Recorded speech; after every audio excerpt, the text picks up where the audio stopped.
bars in a raid. Man, I go hard like Santan.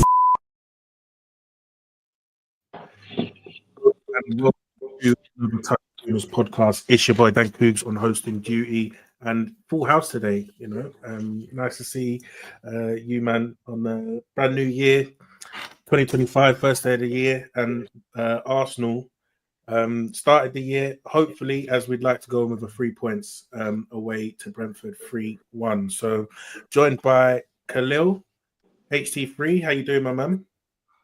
I'm good, man. Had a little bit of a break from the pod to go recharge. This is my first pod since the Saka news dropped, so I'm wearing all black to commemorate our passing of our star boy. But good win. Passing, he's not dead, bro.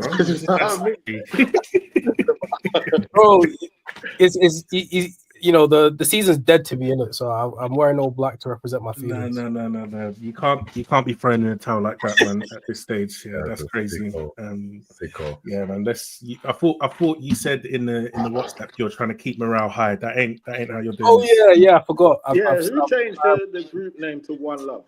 That was him. Me, bro. He's got identity crisis. He's spreading peace, and then he's mourning and all sorts, bro. And then Arteta's got blood on his hands behind you, all sorts, bro. I got to play both sides, so come out on top of it. That's what I'm doing. Yeah, all right. And I'm going around in the order that people joined the stream as well. So we've also got Anton the OG. How you doing, my man? I'm good, bro. What you saying? Yeah, not too bad, man. Not too bad. Yeah, how was your New Year's? I've not left my house. Well, I have. I went gym this morning, but yeah, I was in. I was probably sleeping on my sofa at 12, and here I am again. Yeah, I can't lie. I'm jealous of that, man. I've had to go out twice to keep this little gremlin entertained, man. Since he started nursery, like being at home ain't enough for him anymore, man. He's got a taste for outside, yeah. Yeah, for real. So I wish I could have been sleeping on my sofa at 12. But anyway, Shabs, how are you doing, my man, as well? I'm all right, but that was so violent, yeah. The way he said, I'm going to go around and introduce you to all the who joined the stream. What are you trying to say? Right? I'm just trying to say that's how I decided to run the introductions for today's episode, man. Late but great. Don't worry. I appreciate you too, brother. But right. man. I'm in good spirits, man. 2025.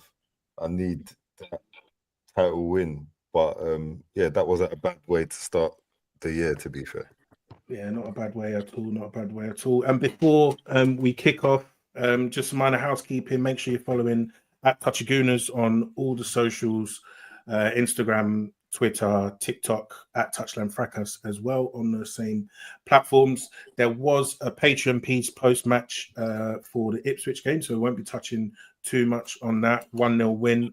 If you do want to get the TouchyGooner thoughts on the Ipswich game, make sure you look into the Patreon from as little as £3 a month. Go show support. And 2025 is the year of consistent content from TouchyGooners, man. So keep your ears to the ground for the stuff that we got headed your way. But yeah, let's get into today's match, man. So for whatever reason, there was some, Twitter ITKs dropping news that there was a bug going around the Arsenal dressing room this week. I'm not sure what the point of that tweet was, bar trying to get Twitter clout, because we won the game, rotated lineup, whether that's for the bug, whether that's for other reasons, it remains to be seen. But we ended up winning away to Brentford, a team that's only lost once at home all season. I think that was the opening day to Nottingham Forest. They've won, I think, all bar 2 of their home games in the league so far. So this was not going to be an easy game on paper. 5:30 under the lights, New Year's Day. No other matches today. This was very much an all eyes on me slot. And after conceding an early goal, I know that the Ops were definitely chomping at the bit to get stuck in, stuck into us, especially after some of their, bad results that we've seen over the past couple of days. But Anton, I'll start with you. What did you make of that lineup, right, with Declan Rice on the bench, Ethan Nwaneri starting, and no Havertz in the squad? Yeah, I don't care if Havertz is in the squad or not, if I'm entirely honest with you. Rice he said he came off against Ipswich, didn't he? So he said he's been carrying a knock, which is why he didn't start. So I understand that. I'm happy Ethan's finally got a Premier League start. I think it's a bit late and it should have happened 3-4 months ago, personally. I've just seen a tweet from one of the Arsenal ITKs. I call them paid employees by the club, propaganda merchants, saying the manager has handled the Nwaneri situation brilliantly because Nwaneri performed today, which I think is an absolute pile of rubbish. That boy's talent level, he was always going to perform when he was given a platform to perform. I don't think that was up for debate. And I think there's a multitude of places you can play him on a football pitch where you'll get performances from. That much is obvious. And today just proved what some of us have been seeing and saying since we first heard of him and first saw him. But yeah, by and large, I felt it was a good team performance, but with some really poor individual performances, if that's possible. I thought, despite the fact that they both scored, I thought Merino and Martinelli were both rubbish. And I thought Odegaard and Calafiori were both really poor as well. Yeah, it's an interesting one because I do think we started the game very, very well. And I think some of this is that, obviously Brentford didn't seem like they wanted to come and play any football today. It was clear what their sort of tactics were. I think from their kickoff, they went long straight away. We recovered the ball, and then that seemed to be the game plan that they wanted to employ on the day, is that try and hit Wissa and then Mbeumo on the break. If the ball breaks down, they're happy to let Arsenal have the ball and stay in their shape, right? And I thought, we have kind of struggled in those game states in recent weeks, but I actually thought, first 10, 15, we were pretty good moving the ball quite quickly until, Odegaard, easy giveaway, and then Mbeumo goes down the other end and scored, right? But I actually thought this was one of our better performances in recent weeks.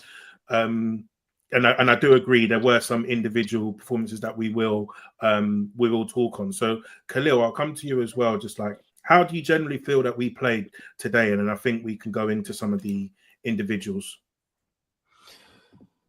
I think the performance was, I'd say, decent. If I had to scale it from 1 to 10, I'd give it like a 6.5. I think I'm really happy with the result more than anything, especially in the context of what we know, where we had a bunch of players sick. We obviously had injuries. To me, this is the first real test since the Saka injury, because Ipswich at home, you're expecting to win regardless of the circumstance. But Brentford, as a reference, they got a good home record. And, they've got Wissa and Mbeumo on the break. And we've all complained at times about our creativity. So seeing how this was going to play out was obviously, a point that was interesting to me. But in regards to the performance, it's really been touched upon that we had some very sloppy individual performances first half. Calafiori for the first goal, Calafiori for the goal, I should say. Odegaard giving the ball away, and then Calafiori showing Mbeumo on his strong side. And then I think Ryan should have done better as well with his positioning, because I feel as if he went too far over. But generally, I think we recovered well. Saliba and Gabriel really dominated sort of their defensive matchups. And we kept the ball well for the most part. However, when we got to the final third, I think there was an element of we're expecting the game to be sped up at this point. But it seemed to be we're sort of content just to recycle the ball around the edge of the box. But we did make our breakthrough, Gabriel Jesus. That's the sort of goal that I value way more in Jesus than him trying to dribble past 3-4 guys. You need to be in the position to capitalize when the ball is loose in the box, and that's what he did. So full credit to him. Second half, again, set piece FC. It is sustainable. I can say that, clearly for everyone to hear and accept. It is sustainable. We had our two best set piece takers out, and we're still scoring. So big credit to the players for that. In terms of the balance of our attack, I do think that sort of Martinelli got more touches on the ball. Not that he did anything spectacular with them, but I think we definitely weren't as right-handed biased as we usually are because of Saka wasn't there. And I'm hoping that that means that there are more meaningful contributions from Martinelli to come. Obviously, he had a good finish today. Let's hope that that continues on in this very, very busy period. We've got about 10 games in January. So really happy with the result, really happy with the context in that it came under. We were struggling with sickness, injury. And like I said, for me, this was the first real test after Saka's injury to see how we're going to compete against a decent Premier League team, a team that we've had trouble, even though we've won, we had trouble sort of playing against them with how they defend. But I think for the most part, you take the 3 points and, you move on to the next game, which is Brighton. Yeah, fair play, man. Fair play. So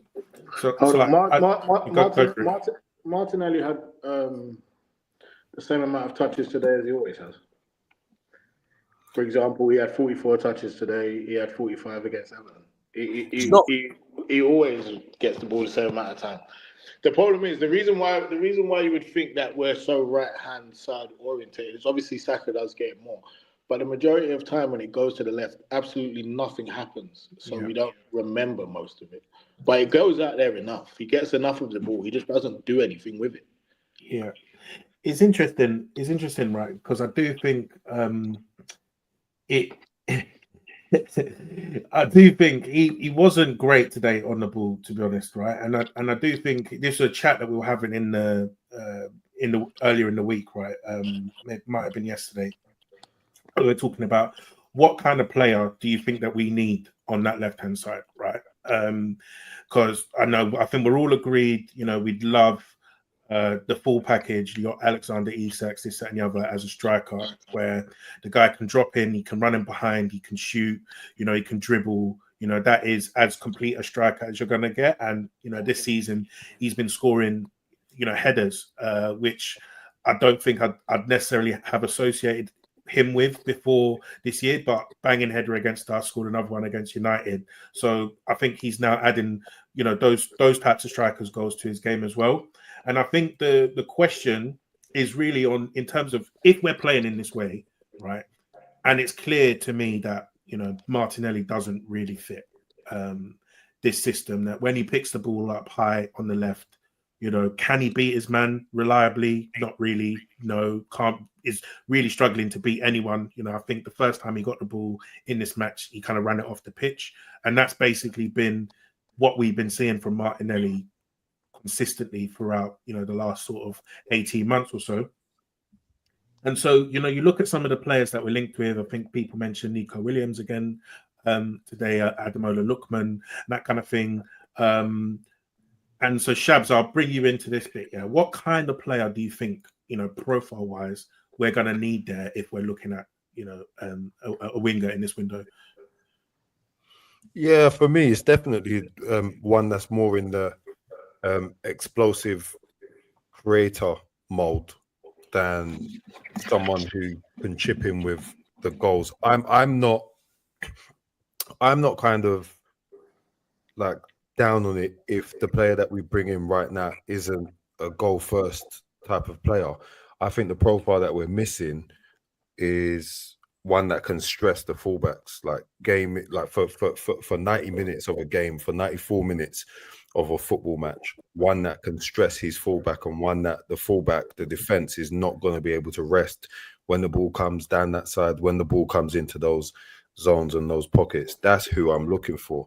It needs to be someone, I think, who is explosive. It needs to be someone who's got quick feet, who knows how to beat his opponent very easily, very quickly in 1v1 situations, probably even 2v1s.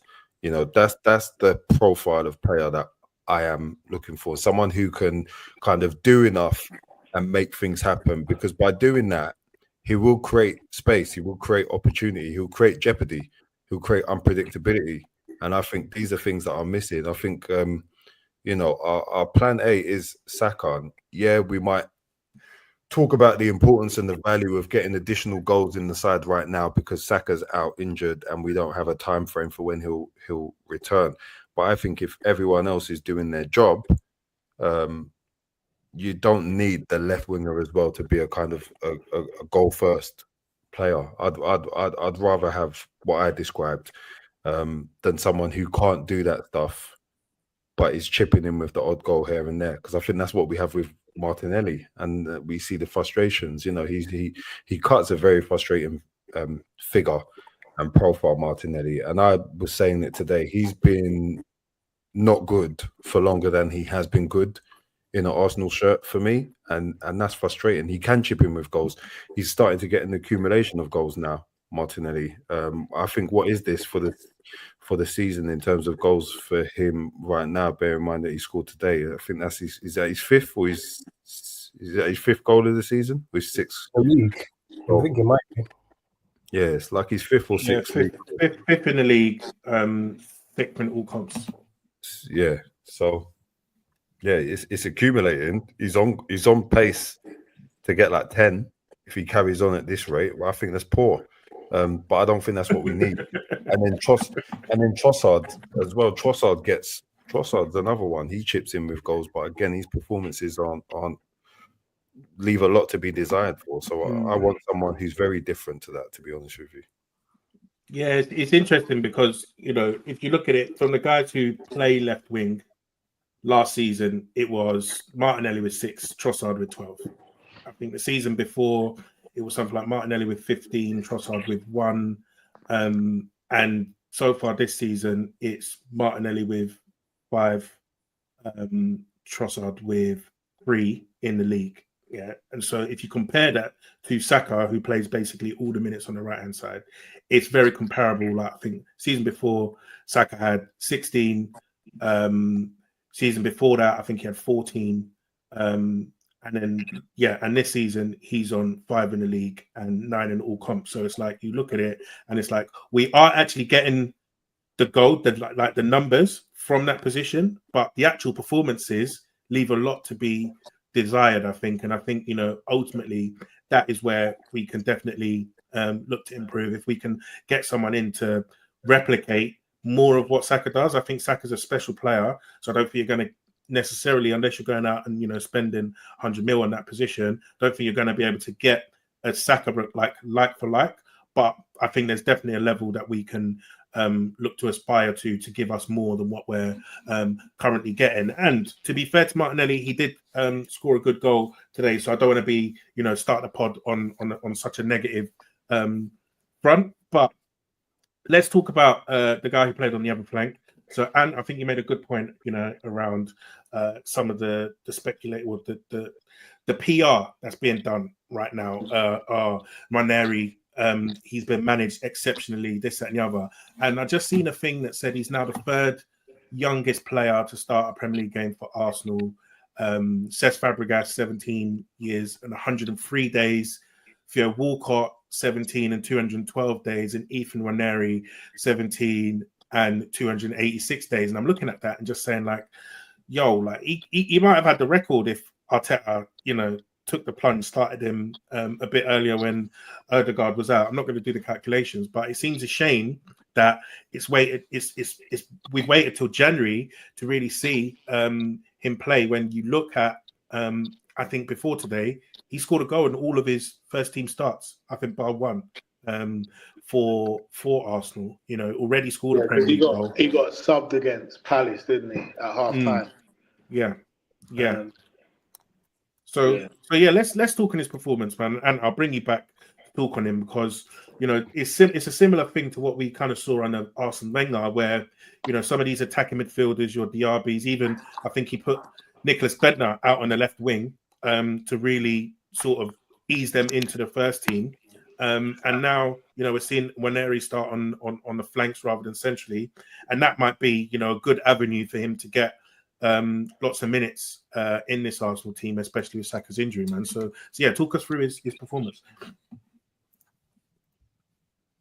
Yeah, I thought he was really sharp. I thought he was pretty direct. He beat his man a number of times. His delivery wasn't the greatest when he got past the guy on the outside. And I felt he had a couple opportunities where he could have let a shot go as well. But by and large, I thought that was a really good, really positive performance. And Yeah, he was our best attacker, in my opinion. Him and Jesus, always available for the ball. So yeah, really impressive. He didn't look like that was someone starting their first Premier League game. He doesn't. He never looks like a kid. Well, other than when he came on against Newcastle, I think that was the only time I've seen him play within himself and not really demandable and not want to go at people. Every other time he plays like I've been doing this for 10 years. And I just think when you've got a talent like that and you're struggling in certain areas as we have this season, I just feel like leaving him out is crazy. Personally.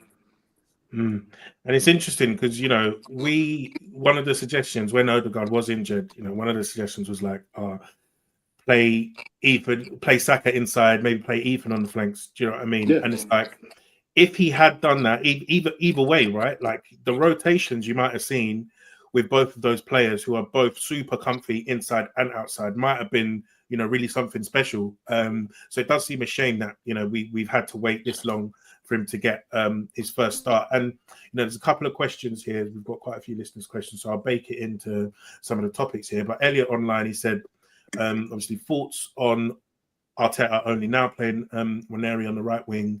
And then Joey Sands UK, he said, did Ethan do enough to start at right wing against Brighton, or would you manage his minutes? Right. So I'm assuming you're going to say he should be starting the next game as well. Absolutely. Yeah, absolutely. I think the run where Odegaard was out, if I look at the results, the Bournemouth result, I don't feel he makes any difference to if Ethan plays, because if the red card happens, the red card happens. We end up in the same boat. Liverpool at home.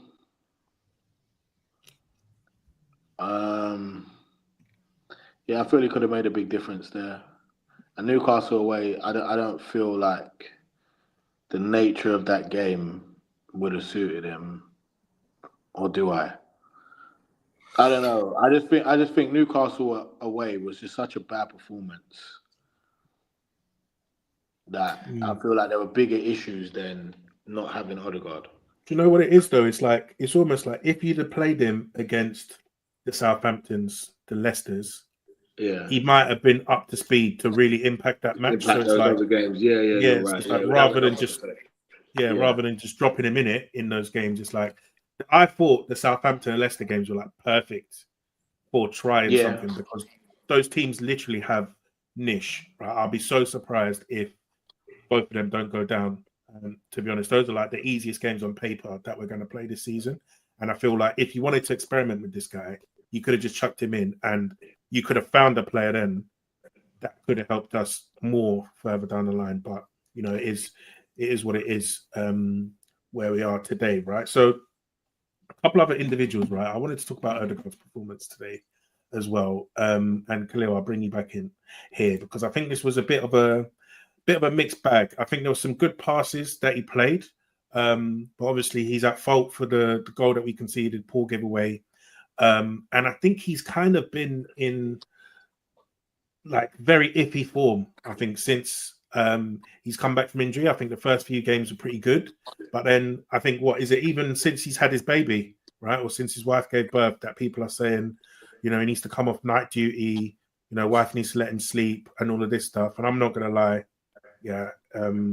for the dads out there, Shabs, and when the baby's crying, bro, it's very difficult to function. So, I'm assuming he's got a nanny that he can afford, something like that. He earns a little bit. I think he'll be all right. Yeah. So what do you make of Odegaard's performance today, Khalil? It was poor first half, really bad, and I think what makes it sort of frustrating is the context again. Like Saka is out, Odegaard, we need you to be the leader on the pitch, technical leader. He's been described as by Arteta. So to be given the ball away that early, that cheaply, it just should not be happening under any circumstance. And if you want to evaluate his performances since he's come back from injury, you can argue that, he's getting up to speed, but you can clearly see this is just not what we're expecting from a consistency, from an execution standpoint. And I think there's two parts to Odegaard, I think, that have been debated. I think one, there's been talk about what his perceived weaknesses are as a footballer, and then the other side, which is just his general form. Because one of the critiques that we get about Odegaard is, for example, in transition, people feel as if, and I'm probably someone who feels this, is that he has a weakness when it comes to sort of carrying the ball, and that can negatively impact our counter-attacks and such. And that is true. But I think where I'm critiquing Odegaard today is for the things that we expect him to be good at. So he's at his best, he is a high volume passer with a high completion percentage, and he's also able to progress the ball and make incisive passes. And I feel as if first half there was not really any of that. And again, we've there's been loads of stats about we've conceded a lot of unfortunate goals in regards to XG, but if you're giving the ball away like that in this league where there's so many dangerous plays about, that is what's bound to happen. Again, I don't think our press was pretty well coordinated first half either. Now you can attribute some of that to his midfield partners, Merino, Partey.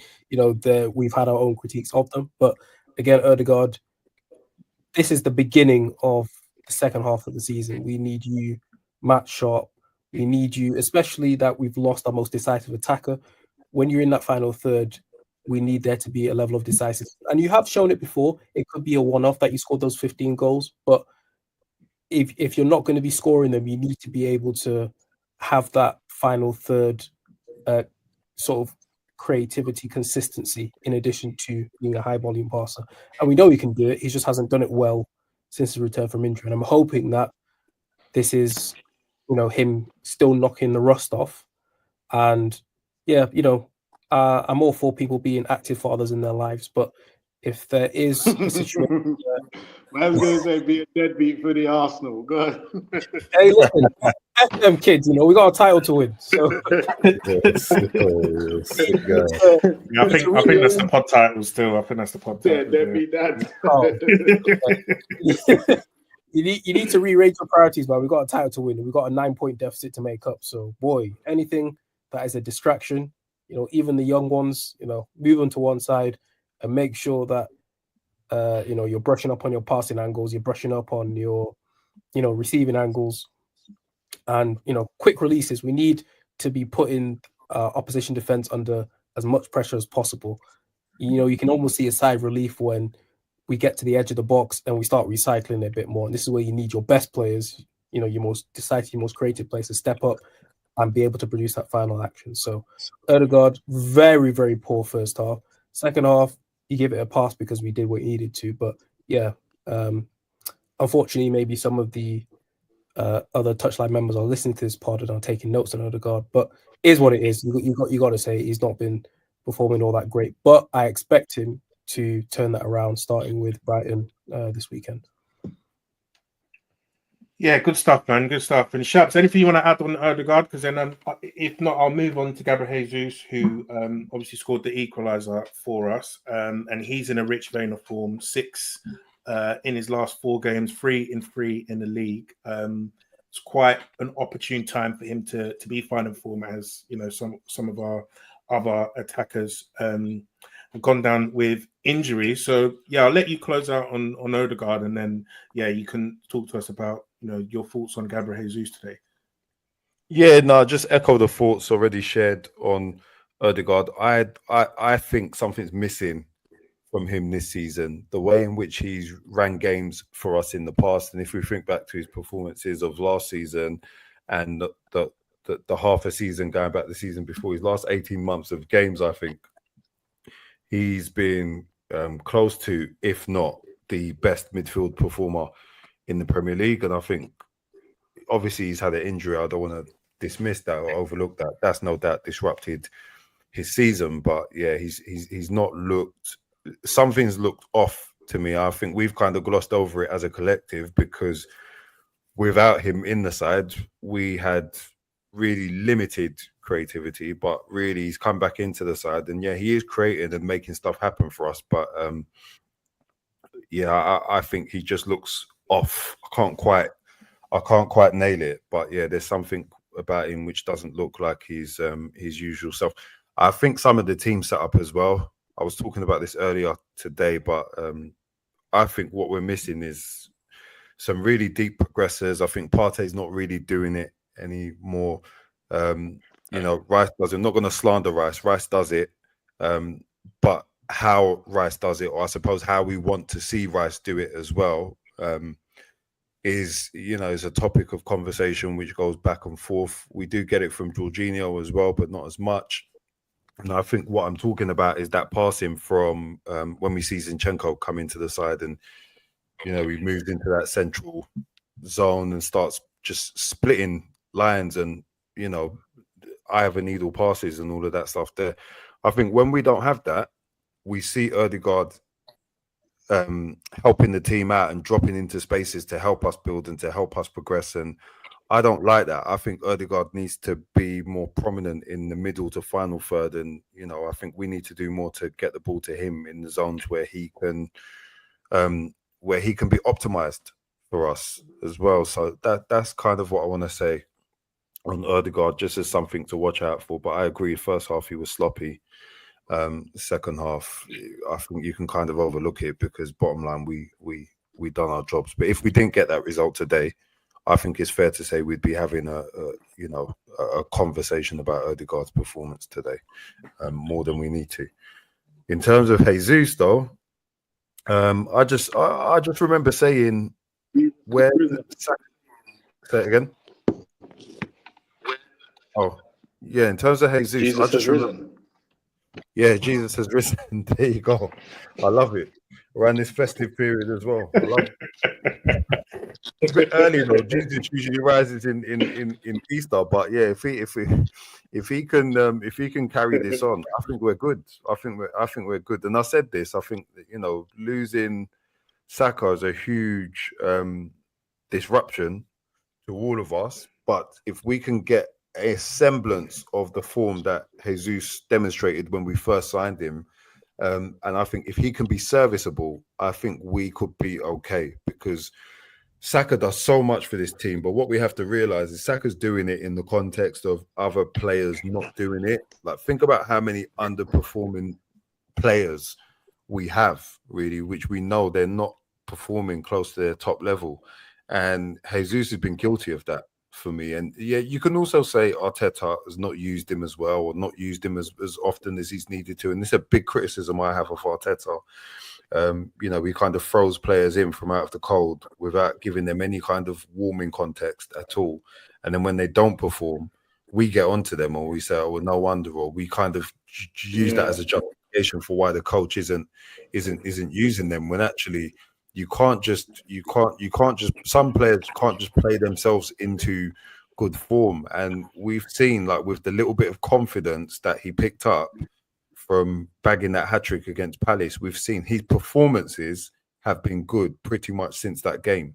So if he can, continue to get goals at a rate of like 1 in every 2 games, which is what he's done. It's a very small sample size so far, but if he can do that, if we can strengthen a little bit in January, if we can use Ethan a bit more, and if we can extract a tiny bit more from the existing numbers and players that we've got, I actually feel we can absorb Saka loss better than I don't think it's the end of the world, basically, with Saka being out, especially if we're talking about not the end of February, but if we're talking about not rushing him back to football, not rushing him back to fitness, allowing him the time to properly recover. I think if we can get something serviceable from Jesus, then we're good.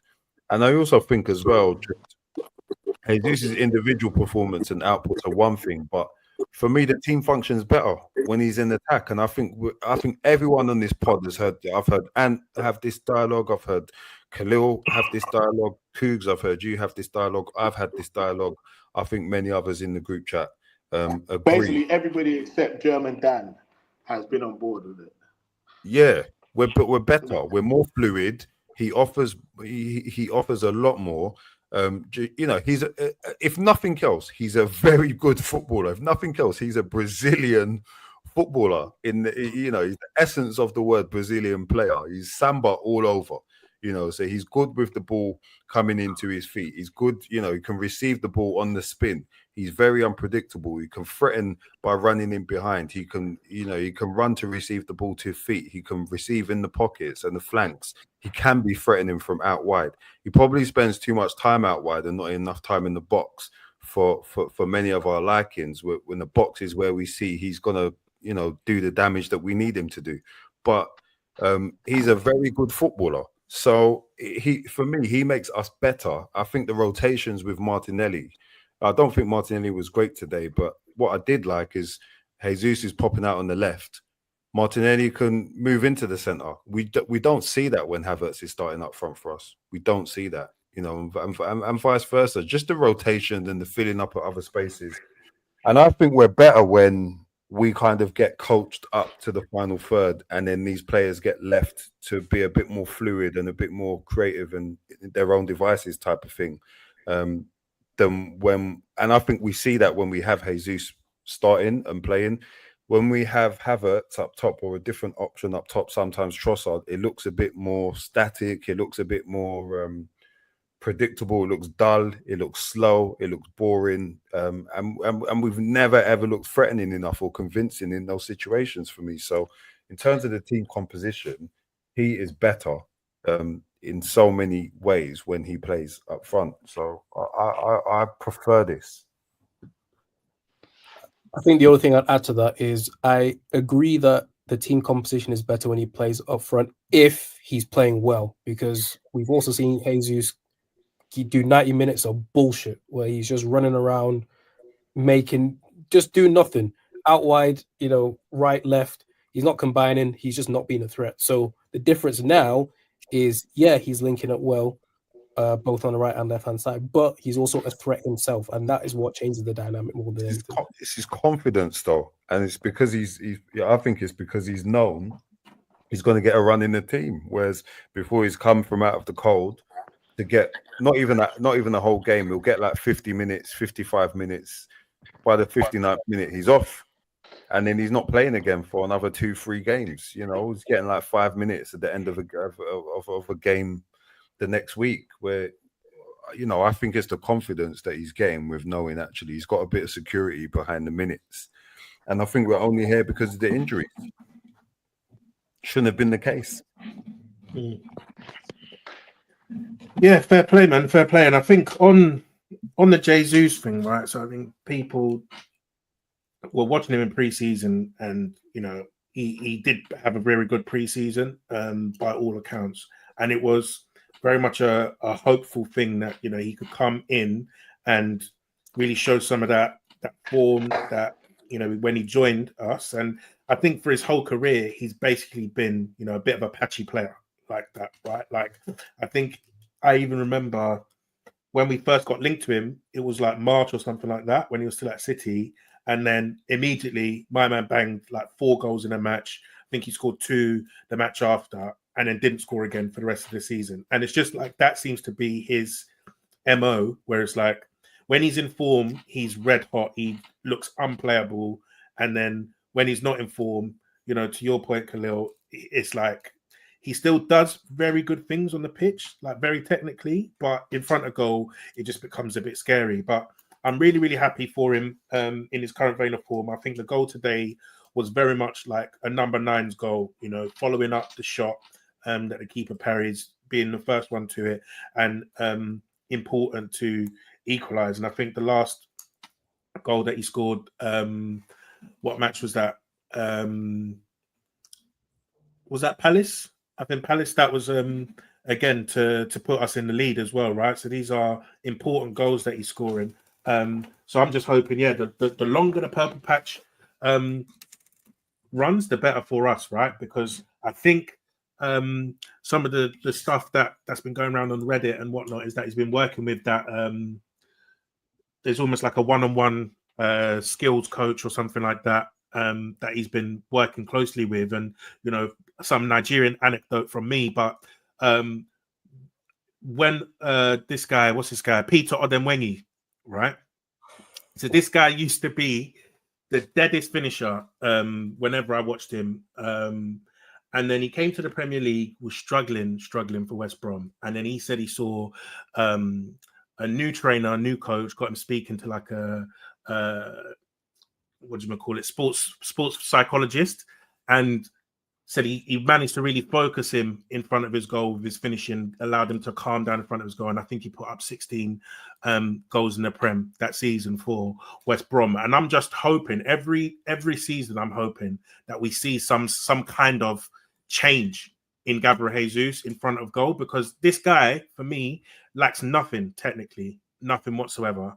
But when it comes to finishing, it just seems that, it all falls apart for him. So yeah, fingers crossed that this form can continue, because like you guys, I agree that, you know, when he's on form, he probably is the best option that we have at number 9, just in terms of facilitating play. Like, and you put that graphic in the chat, you know, that, you know, how balanced our attack was, you know, right flank, left flank, and centrally. And I think that is something that Jesus really brings to the table in, you know, involving the left side a bit more in the play. I don't think Havertz likes to drift to that side as much. And obviously he, with his ability to dribble, he brings that central threat as well, right? So before we get into listeners' questions, I do want to talk about this one player as well, in Mickey Merino. Right, so he scores the second goal to put us into the lead. But this performance, I think he was the worst player on the pitch for both teams. You know, Brentford weren't very good, but I thought that performance was very, very scary from Merino, man. So, and you come off mute, so I'll let you talk on this guy. Yeah, it's not looking good, bruv. It's not looking good at all. I've been very underwhelmed with that guy. I had never seen him or heard of him before we were linked with him, and the talk was positive. And in some clip, and I watched the comp, and he looked tidy, but he's so slow. If people say Declan Rice is slow on the ball, oh my gosh, this guy is playing in 0.5 speed. It's crazy. He just doesn't do anything. Like, he's decent in the air, like he's a threat in their box, and he might recover the odd one in our box. But by and large, he's just a passenger. I just don't get it. I don't get it. I look at Sander Berg at because my friend Adrian was saying he thought Merino done well today. So he thought he done well today. And I referenced he's not a kid coming out of the academy. Like, he's a 35 million seasoned international. He's 28, and he's like 35 million is no money. I'm like, Brighton got Belieber for 24 million. Sander Berg went to Fulham for 23. These guys are all better than him. Like, yeah, I don't know. The jury's out on that one for me. I just don't see in what circumstances, other than nicking the odd goal, in what circumstance that can ever go down as a good signing and a wise allocation of resources. I don't get it. Yeah, it's insane. I think there was. Go for it. Go for it. No, I'm just going to echo what's been said. Like, the parts that were emphasized is he's a dual winner. So I'm expecting to see like this guy who's just dominating in the middle of the park. Maybe not technically, but physically. But yeah, the guy, he's looking very, very, very passenger-like, and that is very. It does make you think how the summer transfer window went, especially in relation to that midfield position, because of all the variations, of all the options, of all the directions you could have potentially gone in, that's the direction that you chose to go in. It doesn't really make sense. And what I'm hoping, against hope, I'm hoping that there is more to come, because that's the only way I can rationalize what I'm seeing. Because technically, are we sure from what we see that he's better than Xhaka? Like, are we absolutely sure? I don't think there's even a debate. I don't think he's anywhere near Xhaka. I was never a fan of Xhaka, but I don't think there can ever be a conversation that he's anywhere near as good as Xhaka. And that's my point, because we're supposed to have evolved in that area, and we seem to have somehow gone backwards. So yeah, again, I think he's better than Havertz in that role. So I mean, that's not hard though, because Havertz is really not. But if you remember, and this is not me getting on my anti-Arteta bandwagon again. But if you remember, Arteta took us backwards and then took us forwards from where he'd taken us backwards to 5th, and everyone was like, progress, progress, progress. Well, this is the same thing. You took us backwards from Xhaka to Havertz, and then you've taken us from Havertz to Merino, and you can say it's an upgrade on Havertz in that role, but it's a million miles off Xhaka. Yeah, and we had this. To be fair, we had this dialogue last week on last week's pod. Me, Lewis, and Sean, and I said that it's a problem if we're still talking about Xhaka, because Merino is not even Xhaka's direct replacement. He's the replacement for Xhaka's replacement 2 seasons on. So what the fact that we're having conversations still about Xhaka is an indictment on Merino's performances, but also on the recruitment and the decision made to sign this player, particularly, you know. And I want to steady on. I said, and I think I said this to you the other day. We were having conversations about recruitment, and I said, I don't think the recruitment's poor.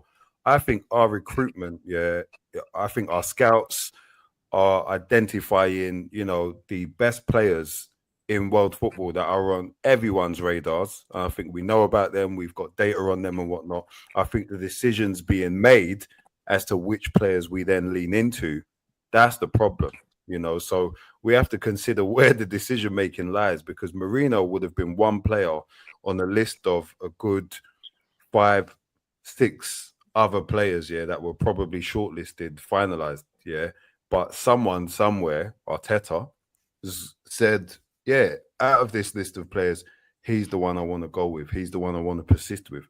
And it's okay if we're all wrong and that signing works. But so far, it just hasn't worked. And I think the best way I could describe him, I said it last week as well, is he's technically inconsistent. So we've seen small flashes of moments where he's done, you know, had really good actions. But so what? I'd expect this from all professional footballers. Yeah, exactly. But with him, like, so we can't rant and rave about the moment where he, you know, he receives the ball on the half turn and, you know, turns out and plays it forward when he's got 2 or 3 players around him in our box. We can't rant and rave about that. What I'm frustrated with are the failed 5-yard passes that he can't make, or the failed 10-yard passes that are really easy, you know, that he should have on the money. What I get frustrated about when it bobbles just off his first right touch. foot. Just his first touch. It's insane, bro. Or when it bobbles off his right foot as he's about to cross the ball in the box. You know, it's just these, and again, so these things can happen. It's football, but he has poor actions more frequently than he has good actions. That tells you enough about the player. Like, what else do we need to see to convince us of the opposite? If all we're seeing is that his actions are meaty more often than not, he must be a meaty player. He's meaty. Yeah, I don't disagree one bit. I don't disagree one bit. If I was really being harsh, I would say that he actually sliced his finish. But, you know, we're trying to be positive. He did slice his finish, but he scored. He did slice. Yeah, so I'm trying to be positive in it. You know, I'm trying to take responsibility for my actions. So, you know what, Merino, we got a goal contribution. This is what we wanted. And I'd be willing to praise Merino some more if Arsenal were willing to, you know, slide in our DMs and give us some promotion money. Just want to make that very, very clear. We can change our opinion subject to heavy financial donations. But for the time being, Mickey Merino, we need more from you. So, yeah. Yeah, and I think it's well past the stage of, you know, he missed preseason, he was injured kind of thing. I think he's been, you know, fit in and around the team, in and around the squad for a good 3-4 months now, right? So I'm looking at him and saying, we need more. This is crunch time now. Final 19 games of the season. It's push time. Yeah, and it's too much nonsense when the ball comes to his feet. Like, you actually don't know whether it's going to stick. You don't know whether he's going to find a player. You don't know whether he's going to lose the ball. There was the moment early in the second half where I actually thought he did well initially, controlled the ball, turned left the defender on the floor, then tried to drive. But his first touch was so baggy, he then had to chase it, and then the defender got there first, booted it off him for a goal kick. And it's now like, okay, you done the first one. I remember that incident. He was on the left side, innit, near Martin. Yeah. Yeah, that was it. insane. That was actually Yeah. insane to watch. Like, and that's something that you'd see. Like Lewis calls him Spanish Suchek, this, that, and the other. But he's literally playing like Suchek in there. I've just reading the tweet. Merino pirouettes every time he gets the ball. In his mind, he's a 5'2" Spaniard, but his body is a 6'2" lorry driver. He is the footballing Ratatouille. I wish people was Ratatouille was the dish. Ratatouille is crazy. But Ratatouille wasn't the rat's name. It was the dish. The rat's name was Remy. Remy, Remy was the guy. What was the rat's name? I swear the rat's name was Remy. Yeah, the rat's name was Remy. Yeah. Crazy. People gotta get hold of that. Yeah, but I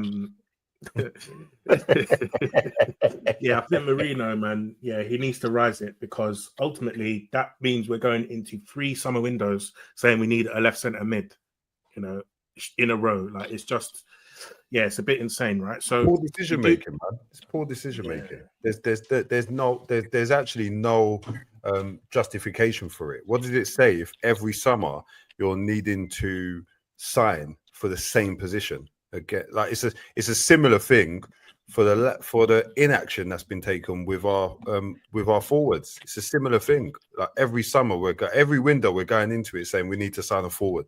We need to sign a forward. We are making signings, but we're not getting those signings right. Why? It's poor, man. It's poor. Would you say we didn't get any right this summer? I think Calafiori, we needed to do the Raya deal, make that permanent. Yeah, I don't even consider Raya as part of this summer personally. Yeah, I feel like that's the last summer deal. Yeah, I think Calafiori will be a good signing. Although he pissed me off today for the goal, but ultimately, kind of spooky generally, to be honest. Yeah, I think that was a good signing, but it's not looking good so far, bruv, because his fitness his availability because of fitness related issues has not been the best. So, but when he does play, he's someone that you can look at and say, like, he has quality. So there's something there. I think we spent more on him than we spent on Merino. The fact that he's had these injury issues or availability issues, but we're not kind of screaming about him in the way that we're talking about Merino, says it all. Because when we do watch him, we can see, this player's obviously got some quality about him. Like, technically, as a footballer, he looks like he has it. He looks like he can do it. Some of the question marks are about the other things, but Merino, it's just not looked good. And I was kind of, I won't say I was in favor of that signing, but I definitely wasn't against the signing as well. I was very much like Merino. I could see the sense in it, but I think it's an indictment if we're needing to go into yet another window looking at and talking about left 8 options. We're going into January saying we should make a move for Dani Olmo from Barca because they can't register him, and in the summer we're looking again and seeing who else we could sign for left 8. I think it's ridiculous, man. I hear it. So we do have a bunch of listeners' questions, so let me get them up and we'll try and do as many of these as we can. We've done a couple already. So Tola M91, he says, Happy New Year, guys. Can we forgive the Merino signing if Lewis Skelly is a long-term answer in our midfield? Also, do you guys remember the Copenhagen winger, Rooney? I'm not even going to try and pretend to pronounce that last name, but it's just bare consonants, no vowels. Bardigi, yeah? He looked top prospect. Looked the top prospect. Has been out of the ACL, but contract expires in the summer, worth a punt. And I think he scored against United, I believe. Yeah, that Rooney Bardwaj kid. Yeah. Well, first part of the question: do you think we can forgive the Merino sign if Lewis Skelly is a long-term answer in our midfield? If Lewis Skelly is going to be a left 8 for us, then he falls outside of the mold of what Arteta has looked like he's wanted from his left 8s, to be fair, because Lewis Skelly is one for me as a player who plays more with the football than without it. So I personally don't see it. I see Lewis Skelly as more of a 6 But if the decision making was we're going to sign someone slightly older on cheaper wages for cheaper outlay because we've got Lewis Skelly in the making, then fine. That's fine. Like, but I think we need to see Lewis Skelly sooner rather than later. I hear you. And what are your thoughts on that? Sorry, I wasn't listening. Say that again. Do you think we can forgive the Merino signing if Lewis Skelly is basically the long term? No, Yeah. Because what was the point of doing it? That's where that makes it worse. If I'm entirely honest with you, like you already had the solution. Why did you do that? That's where I am with it as well. Yeah, right? It's just like Merino. He needs to. If it's fine, yeah, fine. You don't want to get someone young, block the pathway, this, that, and the other. Fine, but the guy still needs to be good. Do you know what I mean? Yeah. Like we're competing for a title, and this guy stinks right now. So, we've not actually seen Lewis Skelly start in midfield, but that's something I definitely want to see before the end of the season. I mean, you could make an argument, and I'm sure there'll be some people that listen to this episode and will point out that Merino scored a vital goal today and a vital goal against Liverpool. And if we do achieve our goals at the end of the season, and the 1 point we got in that game, even though it should have been 3, and the 3 today could be very important, so it would justify the signing. But by and large, yeah, I think Lewis Skelly being capable, and I would argue if Lewis Skelly can perform at left back, which in this era of football is no less difficult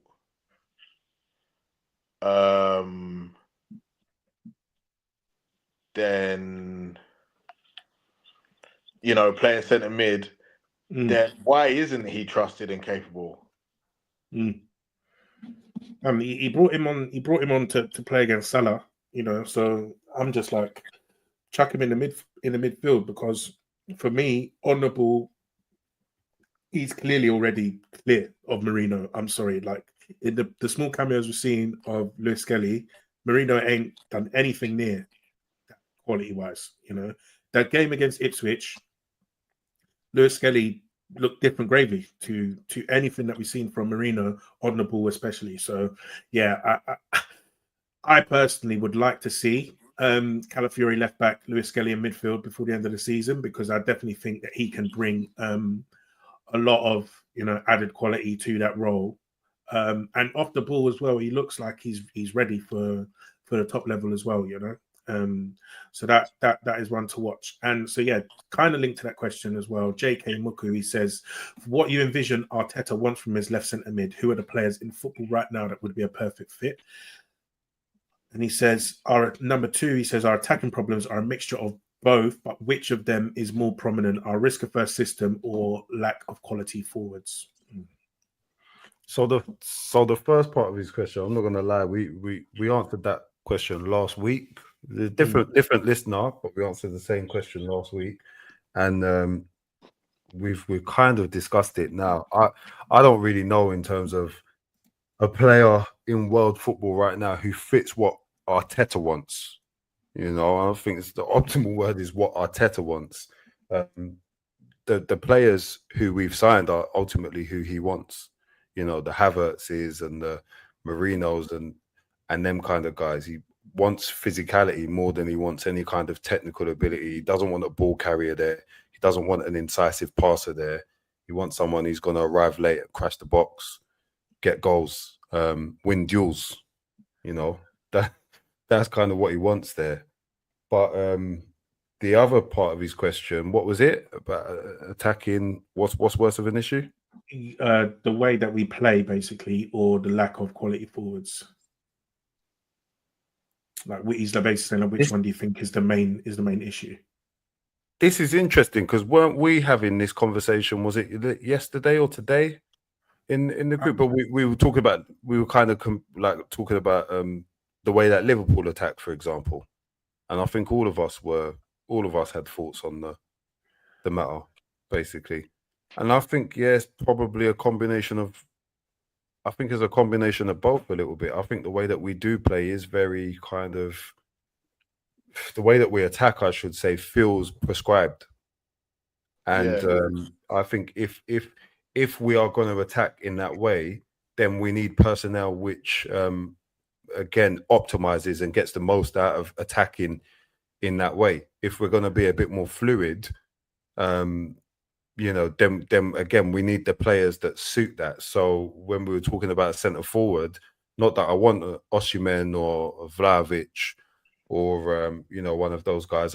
My preferred choice will be Isak. But if we're going to sign Isak only to kind of play this type of football as well, which is super prescribed and doesn't allow him any opportunity to be ingenuitive or you know, tap into his strengths, what's the point? You know, there's a part of me that says, what's the point? We might as well just have a box present striker who can just get onto the end of things and get onto the end of crosses and be dominant there in that zone. And I think that's what Arteta wants based on the players, based on the strikers that he has tried to sign. So Sesko is an example of that, who we know we tried to sign in the summer. We know he's been in the market for Vlahovic in the past. We know he's been in the market. We know he was very interested in Tony. You know, we know that there were some others. He liked Calvert-Lewin for a long time. Calvert-Lewin was linked with us for a really long time. He liked Tammy Abraham. You know, those for me are, yeah, Dan's you're just shaking your head, Cougs. But these are the players that we know he's been. Did he really like Tammy though? Oh, I think he liked Tammy Abraham. I believe they were credible. I'm not sure it was Arteta, but I think there's coaching staff or pushing this English striker thing, because they were pushing Tammy and they were pushing DCL on us. Yeah, see, I never believed the DCL ones. Yeah, the thing is, you know what it is? I think it was an Ornstein thing that I read, and it was like people in the coaching staff like these guys, right? Yeah. And it was never like Arteta wants them. It was always like being pushed. So I reckon it's that Steve Round guy who left that was pushing these, because once he left, all of these like dead English players, the links dried up. Yeah. But yeah, to be honest, I think he needs to just bin this left 8 nonsense that he's trying. Yeah, that's what I think. That's what I think. I think it's rubbish, man. I don't really get it at all, really, because the season where we've looked the best going forward, was, I think personally, where we attacked quickly and we focused on getting Saka, Martinelli, Jesus into scoring positions, and Nketiah as well. Like in that season, like Jesus was missing a bag of chances, and Nketiah was missing a bag of chances as well.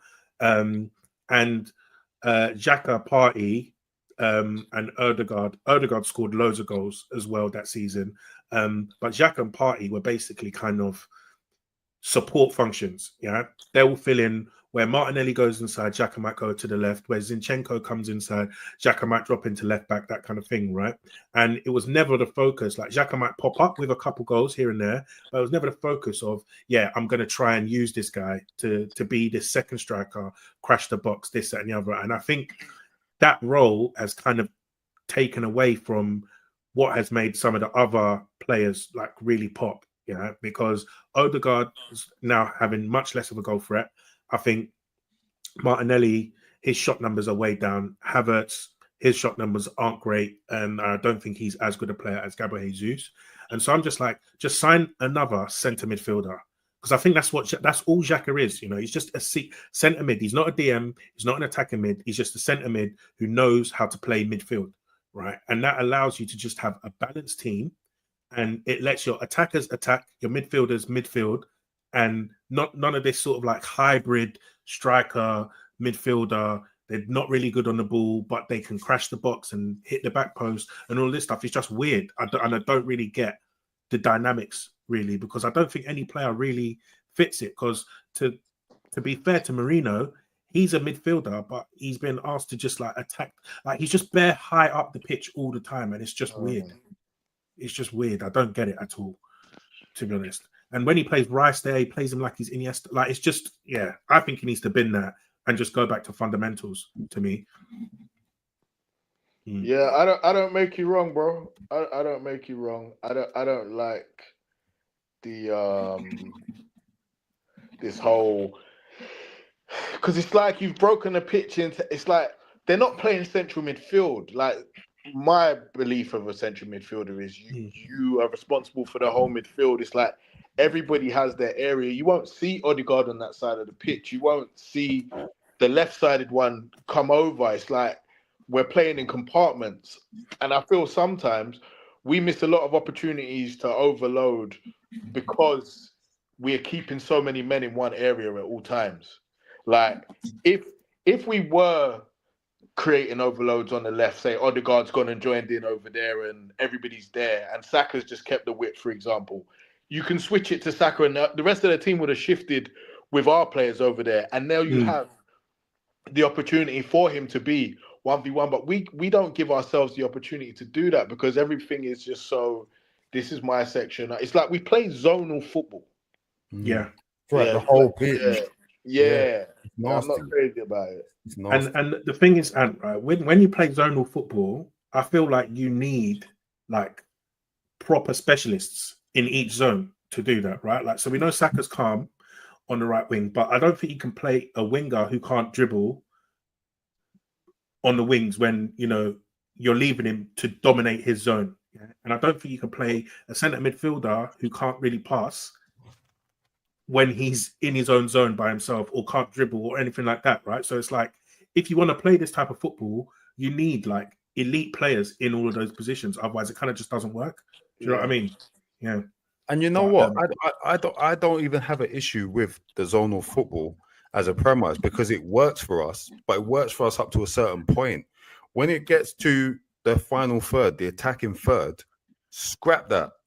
Coach these lot up to a point, yeah, and then trust that these players that you have selected, that you've identified, that you've signed, that you've extended contracts and put them on big wages, trust them that they're good enough to kind of figure it out and solve problems themselves. And he's the antithesis of Wenger. Wenger had no structure, apart from when he wanted to. Yeah, I don't want to be disrespectful to Wenger. He could do it, but he preferred to just say, go out and play, find your own solution. Freestyle it. Yeah.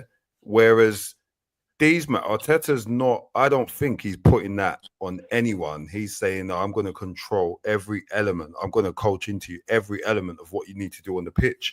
And you can't do that, man. I just think well, he can do it, but I think this is why we see these close scorelines. This is why we see these low scoring games. You know, I think what we need is like take the handbrake off him.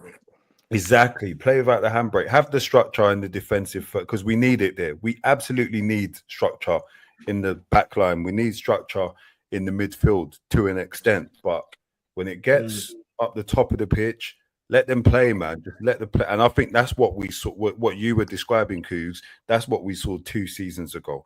You know, someone would always cover. It was prescribed, but it wasn't like, you know, the players could still kind of figure it out. As long as someone was standing in or filling in someone else's position, it was okay. But now you kind of, when Rice is playing the 6, you never see him leave certain zones or certain parts of the pitch. Like he's always there, or Jorginho as well.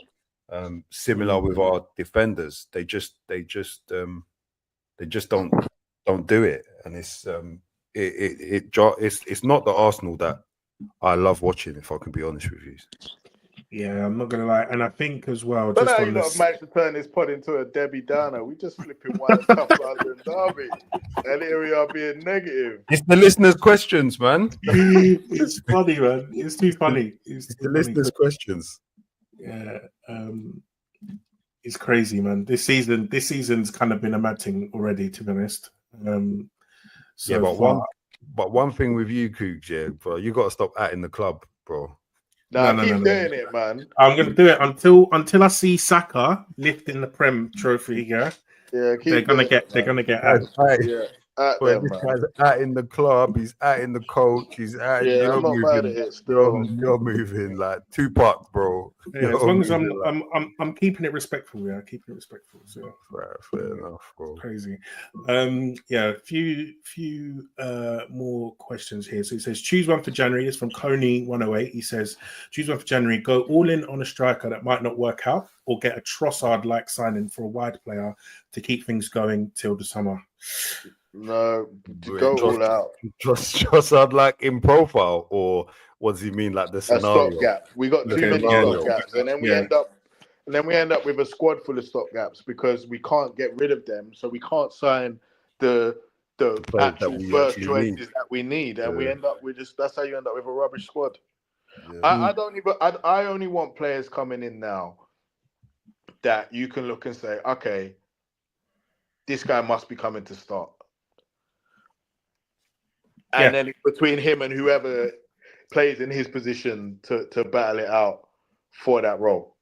Like I don't want no more of these. We're just signing a squad player to fill the squad, and they end up being no good. I'm sick of that. I'm sick of that. I don't feel that's the right way to build a squad.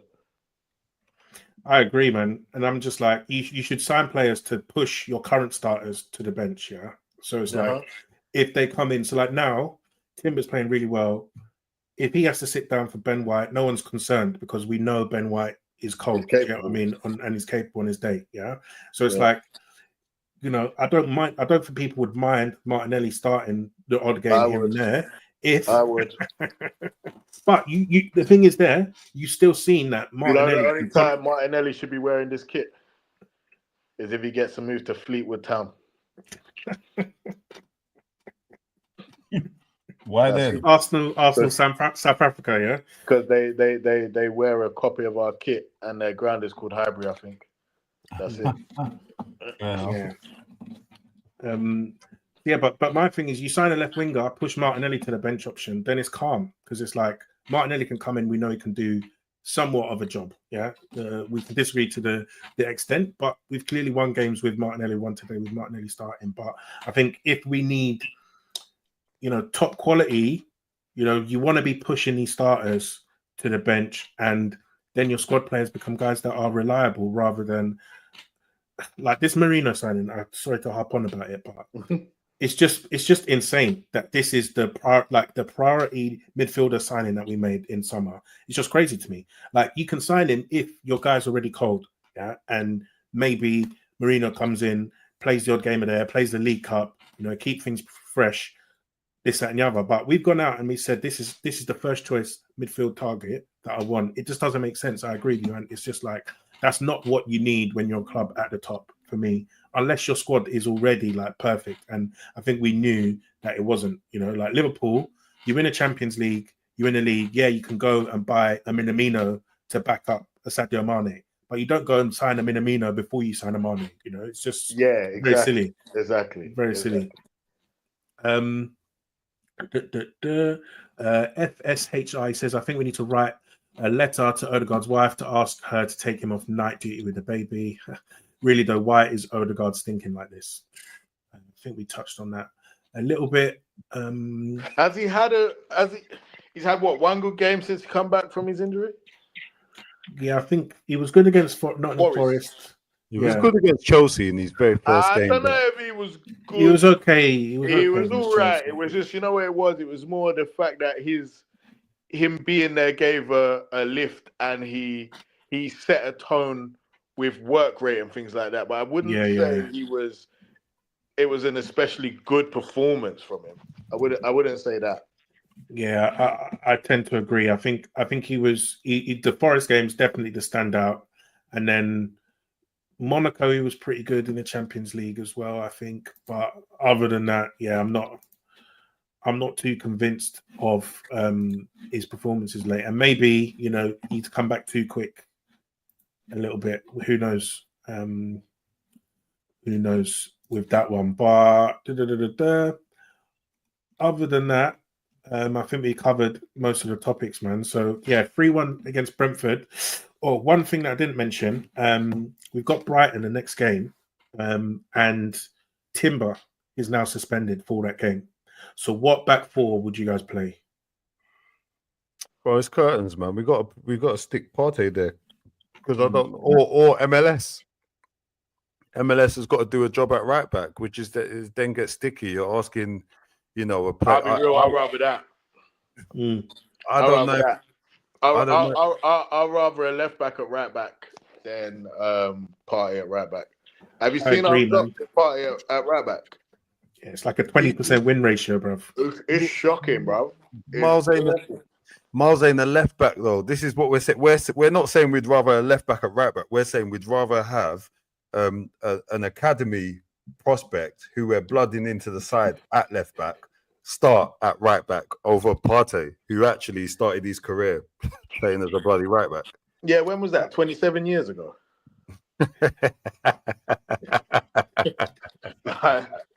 Ashley Young, the only 39-year-old, and Seamus Coleman that can get away with playing right back in their midfield. Yeah. Even though he did look aggressive today, and he did do a few runs today that I was quite surprised about. But look, Partey played right back against Southampton. We just about beat them 3-1. Liverpool 2-2. He was good then. Newcastle we lost. Fulham we drew. Yeah. I don't really like Partey right back either. I don't even mind putting Calafiori there and putting Lewis Skelly left back either. I'd rather that. I wouldn't be opposed to that. That probably makes more sense than putting Lewis Skelly at left back. Yeah. I don't mind that Martinelli either. right back.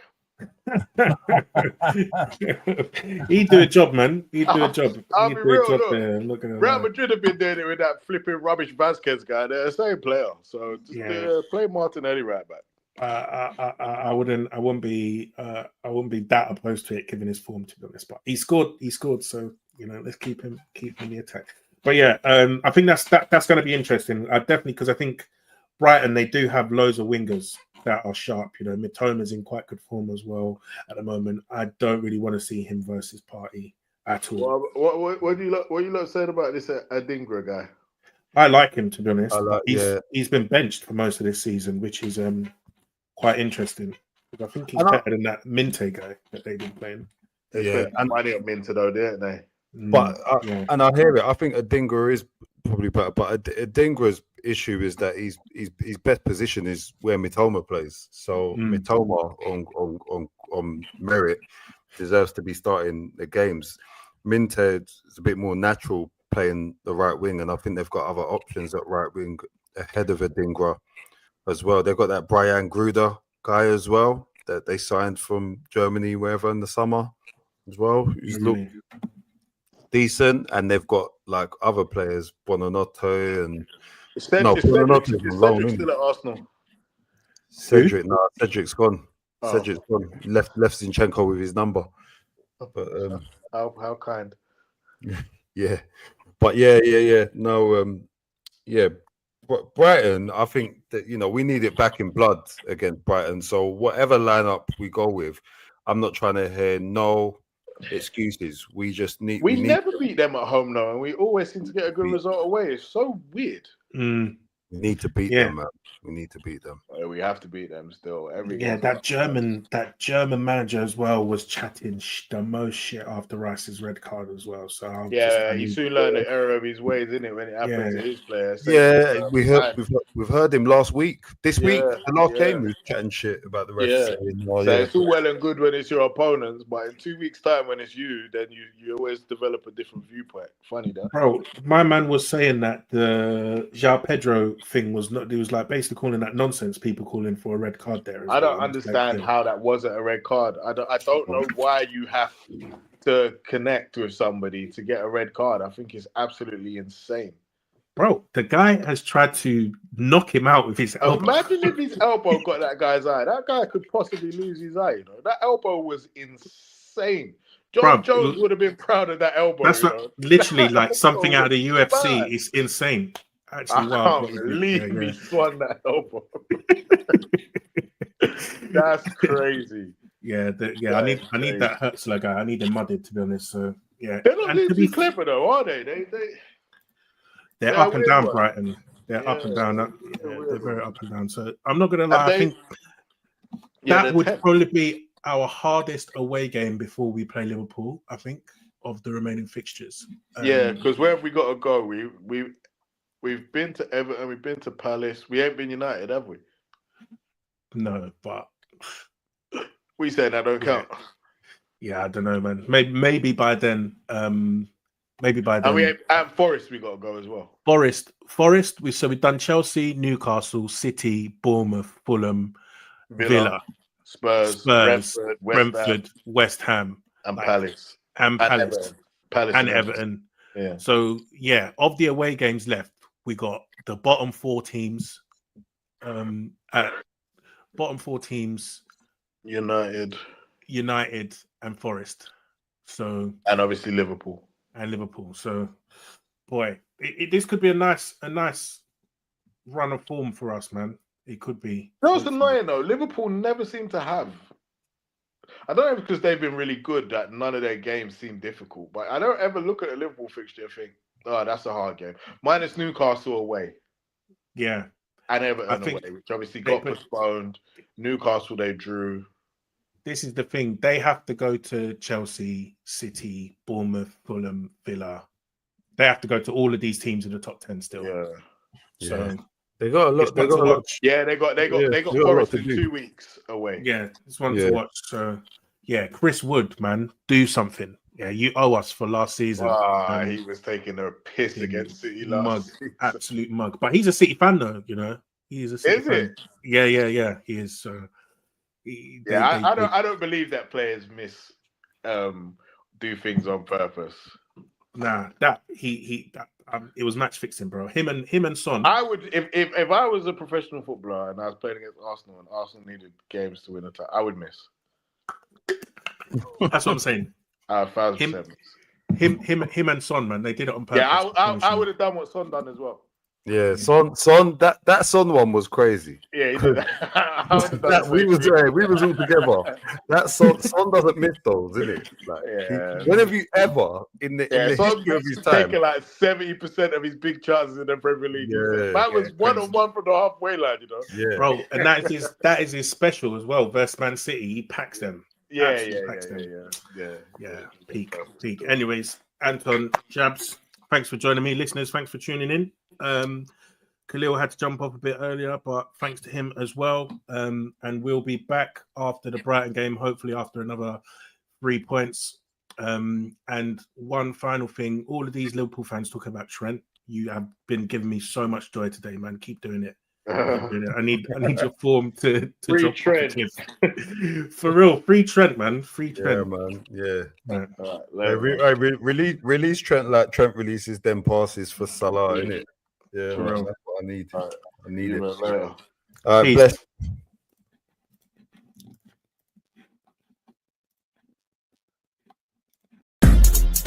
Yo, when I spit bars in a rave, man, I go hard like Santan.